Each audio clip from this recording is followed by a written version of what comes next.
All right, so I'm getting ready to do a short ride. Not in the most advisable gear, but some gear nonetheless. Let's see, close that up with a jacket on at least, and shorts. Not going far, but my riding pants themselves are inaccessible. So are my boots. So that happened. And all I have is my gauntlet style gloves. All right, so the purpose of this test is yet again another test of the Insta360 mic Air that I got recently. I did a test the other day. Oh, I forgot how to put these guys on.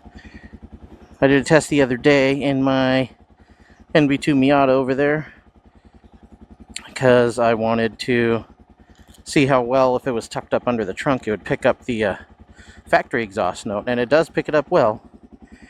Although I did not enable the noise reduction setting, so there was some extra noise I was getting that wasn't great. Did I close that? I think I did. I'm good. Here we go.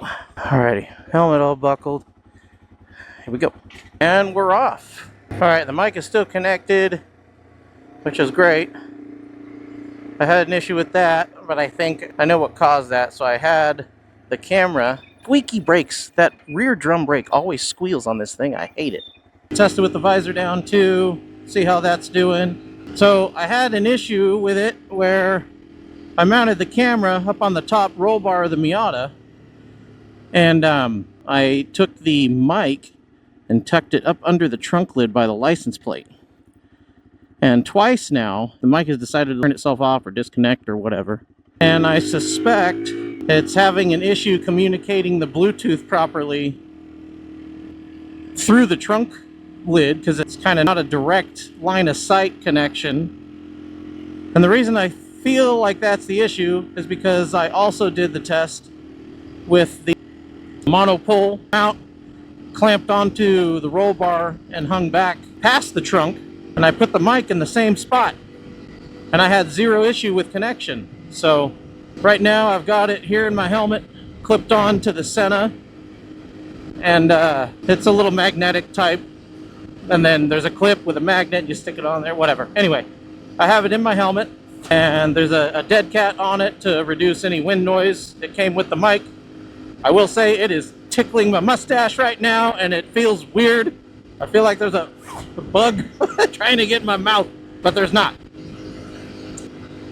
So I want to see how well this stays connected for the ride.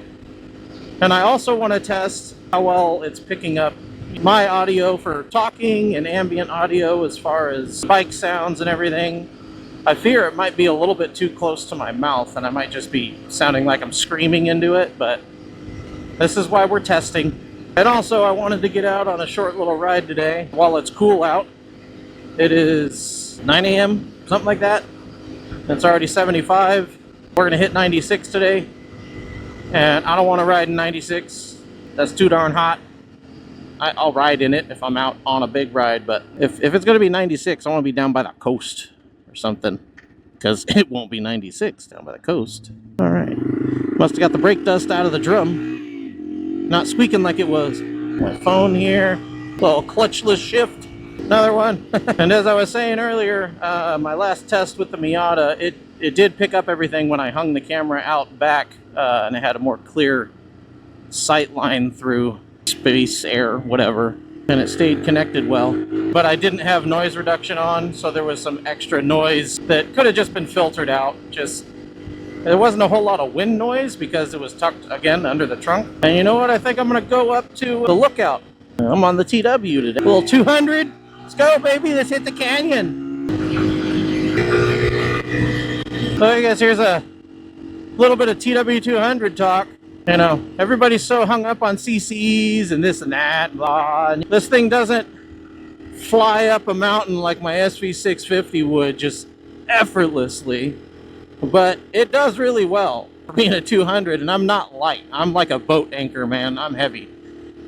But, well, we're cruising up. We caught the pack anyway. But just to speak to the TW's kind of all-around nature, it'll take you anywhere on the dirt. It's not a fast bike. Everybody says that. It is true. It is not fast. You can ride it fast, but it's not a fast bike inherently. Well, it'll take you anywhere in the dirt, take you anywhere around town, take you on a short jaunt on the freeway. Not a freeway monster by any means. You are just barely legal here in California.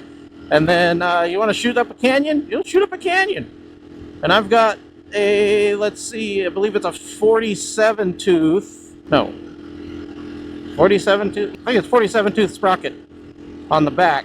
I have to fact check myself on that. I can't remember. I know I did a different sprocket on the Grom and this one, and it's been a while since I looked at it. But I believe it's a 47 tooth. It's like 2 teeth up, or a couple teeth down from factory.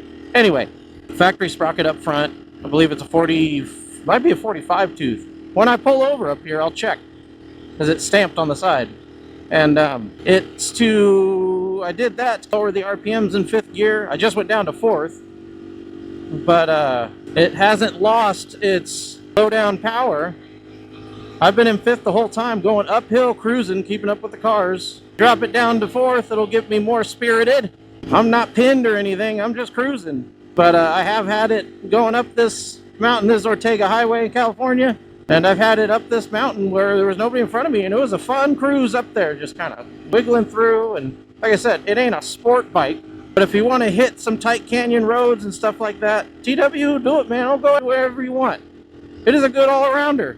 And I don't know what it is. This bike has got a special place in my heart. Now I'm on a straight. I'm going to do something right here. I'm going to hit that button. All right, the mic is still connected. So I think my troubleshooting, as far as it not wanting to communicate through the trunk, because that's the only spot that it really had an issue, I think that was my, I've proven that. Up on the pack's butt, on the pack of cars here. Look at that beautiful lake view. All right, now I'm going to open my visor and see how it does with some wind noise now that we're moving pretty good. And see if you can still hear me. Or if the wind's just blowing into it. I think the dead cat's going to filter most of it out. It's in my helmet, so it should be fine. That is a lot of wind on my eyes, though, even with the sun visor down. All right.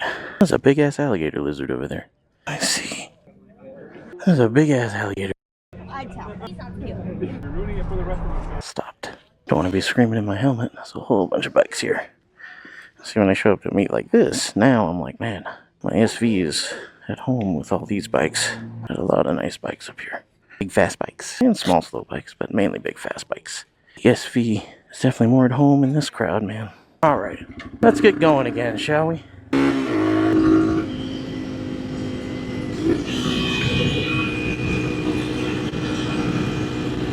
I wanted to get out in front of that car. I want to enjoy my cruise down.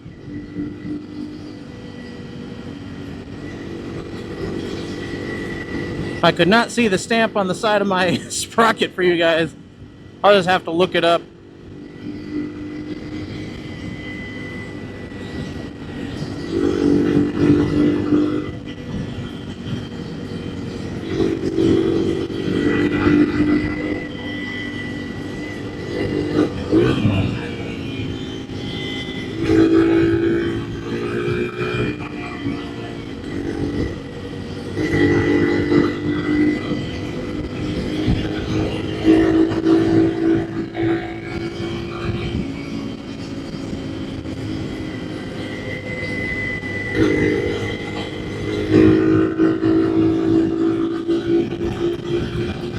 Honda's chasing me.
Come on, little T-Dub. I'd feel better with boots and pants on, but it's alright. Don't overlean it. Still a dual sport. I don't have like supermoto tires on this thing. I would like to get some though.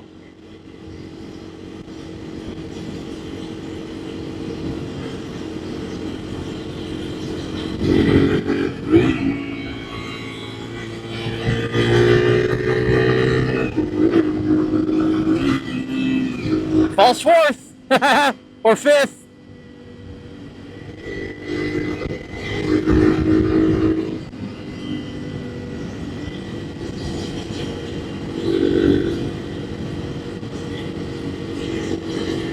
I hope the mic's still picking up all my audio. There's no reason it shouldn't be.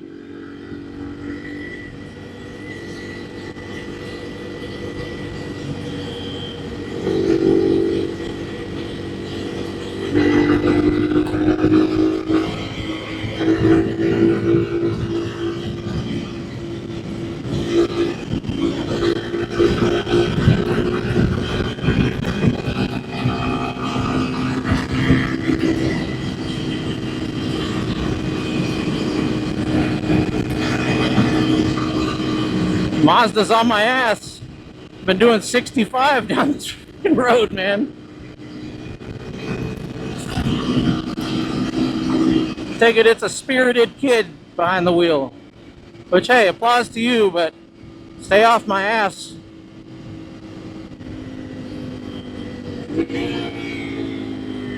Now he's turning.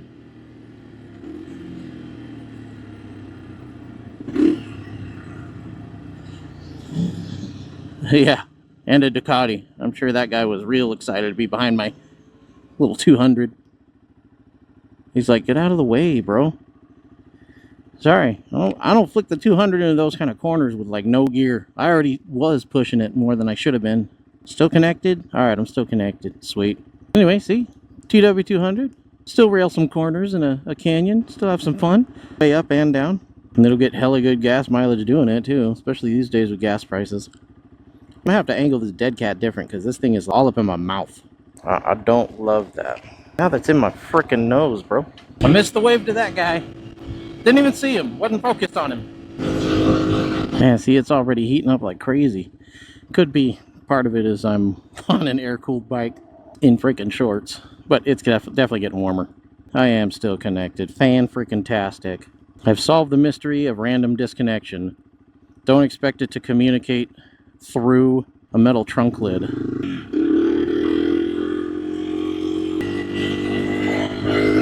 Orange Mustang.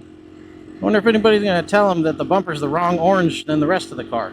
Anyway, so the sprocket on this thing is, I remember, just a couple teeth down from the couple teeth smaller to lower the RPMs. I'm pretty sure it's a 47.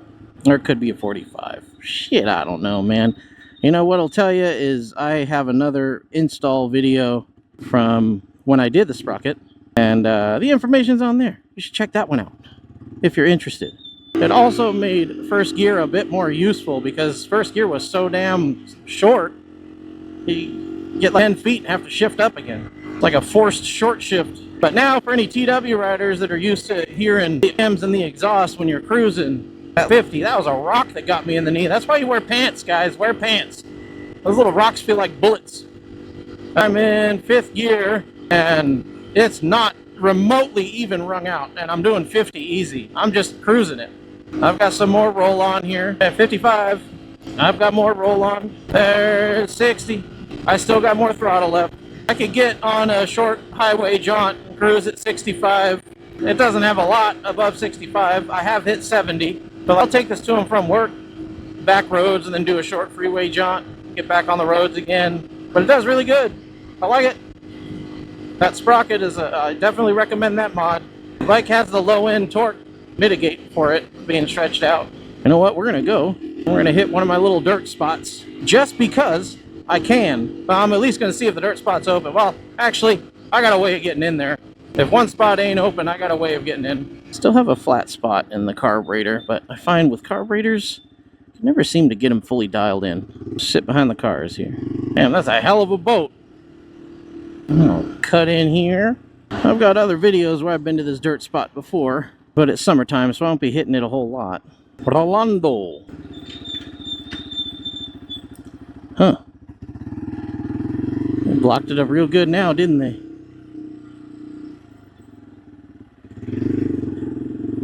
Alright, well I see how kids are getting up in there. I do some enduro shit, it looks like. Alright, well let's do it. There we go.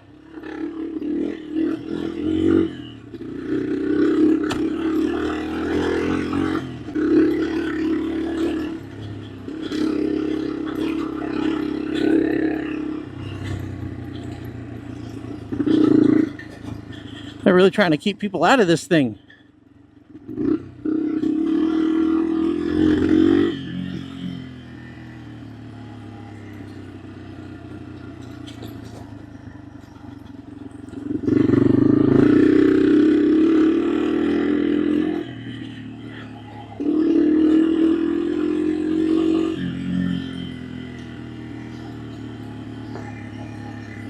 Whoop, whoop, whoop, whoa! A little rutted out from the last rains, eh?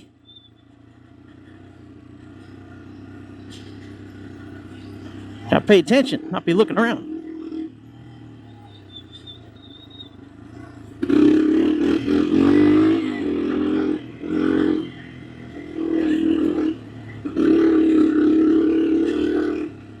Wow, this is way different than the last time I was back here. It's been a minute.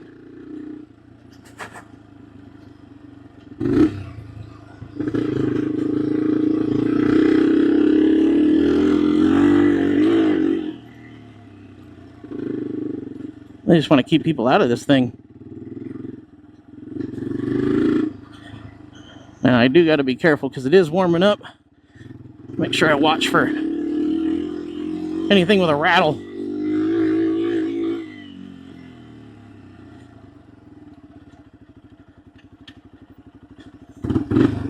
A little balance.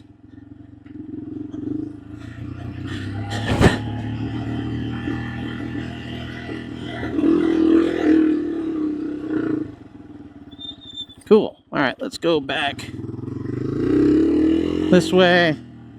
And I'll get out of here. I just wanted to check out the trail, see how it's going. It is very different than what it was previously. I'll go back. I'll go this way.